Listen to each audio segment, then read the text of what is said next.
Bonjour et merci de nous rejoindre. En Tanzanie, les forêts recouvrent un tiers du territoire.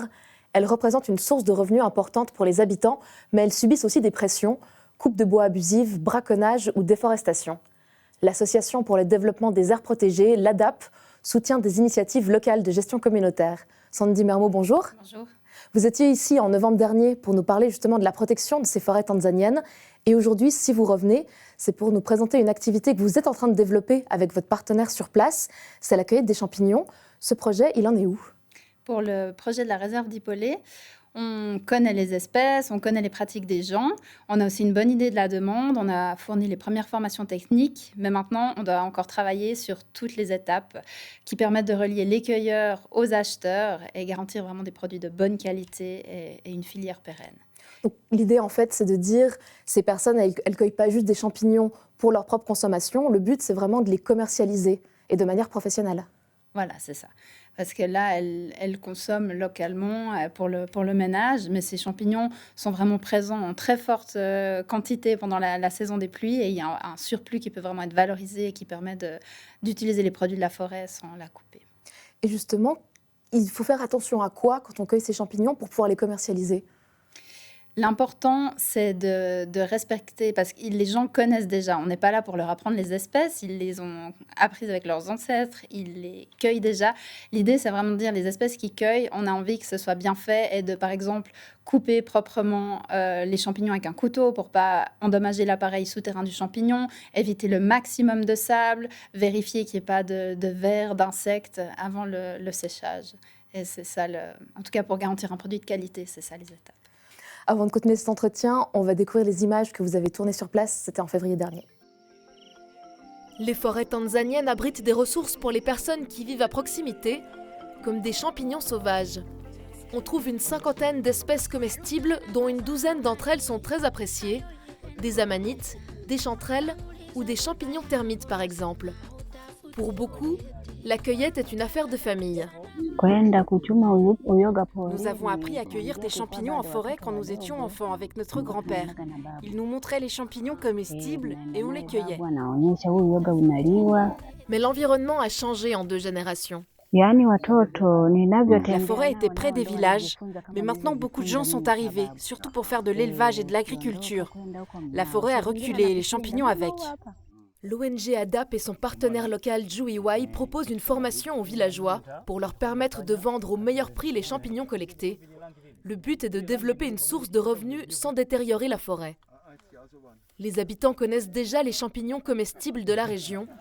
La formation consiste donc à enseigner les normes d'hygiène et les bonnes pratiques pour que les champignons se conservent le plus longtemps possible. Il faut s'assurer qu'on mange des champignons frais, parce qu'on peut aussi s'intoxiquer avec des champignons qui sont plus frais. Dans les forêts de Myombo, il y a pas, on connaît pas des champignons mortels comme chez nous.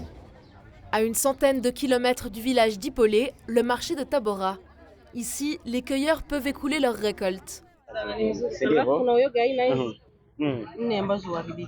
Il y a 4 sortes de champignons qui ne se dégradent pas trop vite. Ce sont 4 espèces de chanterelles qu'on peut très bien sécher et ça a un goût comme la viande. C'est un produit recherché par les acheteurs. Je les lave comme il faut. Je les cuisine ensuite avec des oignons, des tomates et de la pâte d'arachide. Les champignons sont une denrée fragile. Les sécher permet de les conserver plus longtemps. Mais les villageois ont l'habitude de faire sécher les champignons au soleil. Or, cette pratique possède des risques d'hygiène. Alors ADAP et Juiwai ont construit des séchoirs solaires. Quand le soleil brille, l'énergie solaire suffit. Mais on peut aussi utiliser du gaz durant la saison des pluies. Il faut atteindre une température de 50 degrés Celsius pour que les champignons soient secs et prêts pour la consommation. Le séchage prend seulement 1 à 2 jours en fonction de l'espèce de champignon. La cueillette des champignons est traditionnellement une activité féminine. Elle permet un revenu complémentaire puisque les champignons se ramassent entre décembre et avril uniquement. On voit dans le reportage donc, les habitants qui vont cueillir les champignons, qui les sèchent. Ensuite, on peut directement les vendre à large échelle ? Non, malheureusement non. Ça ferait plaisir aux cueilleurs de pouvoir les vendre tout de suite et ça ferait plaisir aux acheteurs d'en avoir tout de suite. Mais le problème, c'est qu'il y a encore beaucoup d'étapes et il faut aussi garantir la qualité et la quantité avant d'aller frapper à la porte d'acheteurs potentiels qui ont vraiment besoin de garantie. Et une chose qui est importante de travailler, ça sera le cadre légal. Pour le moment, il n'y a rien en Tanzanie qui concerne les champignons sauvages. La filière n'existe pour ainsi dire pas et il faudra réunir tous les acteurs ensemble, que ce soit des cueilleurs, des acheteurs potentiels, des gens de l'organe de certification, le service forestier, pour vraiment décider ensemble quelles sont les prochaines étapes et construire ensemble pour pas qu'on monte la filière de notre côté et qu'ensuite on se retrouve avec des obstacles légaux ou logistiques. Il y a déjà une demande, puisqu'il y a par exemple le cuisinier d'un grand hôtel qui aimerait avoir vos champignons.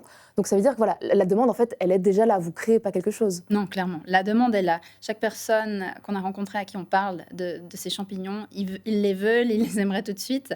Le problème, c'est que la qualité n'est pas encore tout à fait là. On a des champignons secs, on arrive avec des échantillons vers des grands cuisiniers. Et bien sûr, la texture, le goût leur plaît tout de suite. Ils sont vraiment prêts à faire des recettes. Les clients sont aussi prêts à ça. Le problème, par exemple, ces champignons ont encore beaucoup trop de sable. Certaines fois, ils ne sont pas bien séchés. Il peut y avoir des moisissures dans ces paquets. On n'est même pas sûr qu'on a envie de garder des paquets en plastique. Il faut qu'on cherche encore tous les aspects de packaging, créer des étiquettes. Donc voilà, il y a encore beaucoup à faire si on veut aussi être sérieux. On pourrait se précipiter, essayer de faire plaisir aux cueilleurs et aux acheteurs, mais je pense que ce ne serait pas la bonne façon de faire si on veut garantir ça sur le long terme. Dans le reportage, une villageoise le dit, en 2 générations, les forêts ont beaucoup reculé. Et justement, pour cueillir des champignons, encore faut-il qu'il y ait justement des forêts. Donc c'est aussi un souci que vous avez de protéger les espaces contre la déforestation. Oui. Et c'est pour ça que nos projets ont vraiment plusieurs composantes. Le projet dont on parle, ce n'est pas seulement le développement de la filière champignons, il y a bien sûr l'apiculture. Et on travaille aussi à la gestion de ces espaces avec les communautés, en gestion totale ou en cogestion. Et on essaye aussi d'inclure tous les acteurs, parce que par exemple, elle parle beaucoup des éleveurs dans l'interview, et on ne peut pas juste mettre ces éleveurs de côté, il faut aussi les inclure dans les discussions, trouver des alternatives pour eux, et ça c'est aussi quelque chose que le projet fait, et aussi fait du plaidoyer auprès du gouvernement pour faire ça. Affaire à suivre. Donc, merci beaucoup Sandy d'être venue nous présenter cette nouvelle filière durable que vous développez en Tanzanie. Merci à vous de nous avoir suivis. C'est la fin de cette émission et à bientôt pour un nouveau numéro d'Esprit Solidaire.